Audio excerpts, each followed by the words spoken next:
Bos nak cari SUV, nak kereta nampak garang punya, nak kereta pelik-pelik sikit, nak kereta jangan besar sangat, penting nak kereta tahun baru dengan harga termurah dekat market Malaysia. Okey, ini hari misteri nak recommend ini Hyundai Kona 1.6 turbo engine lah. Kereta ni semua macam baru lah, cun-cun cantik lagi lah.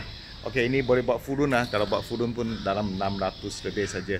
Harga kereta ini hari misteri juga nak jual harga termurah 49,800 lah.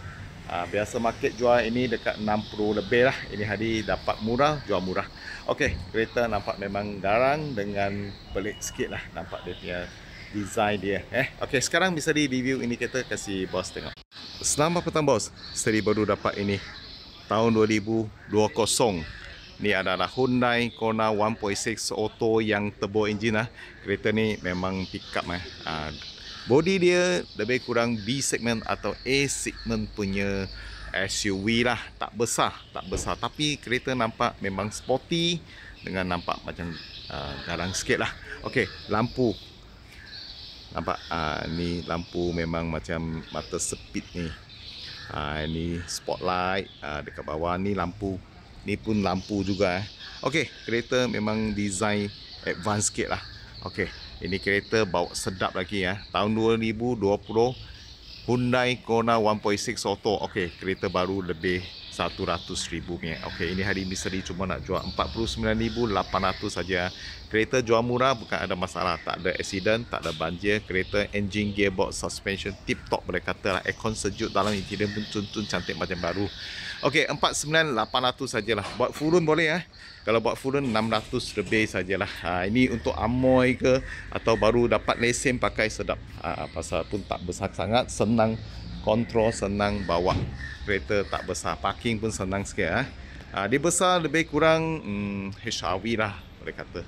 Macam HRV tapi dia lebih kecil sikit lagi. Tapi perempuan pakai atau orang tua pakai boleh kata sesuai lah, pasal tak tinggi sangat. Kereta cat semua cun-cun cantik lagi lah. Original lagi Ini cat semua original lagi. Cuma muka ni nampak memang comel lah boleh kata. Garang sikit. Nampak cantik-cantik. Lain daripada SUV lain dia bukan macam HRV mana-mana pun ada. Ini kurang sikit lah. Tapi jangan risau, spare part ada Jangan risau sebab ini pasang dekat Malaysia. Jangan risau, spare part dia memang ada. Jangan risau, spare part tak ada masalah. Maintenance pun tak tinggi punya.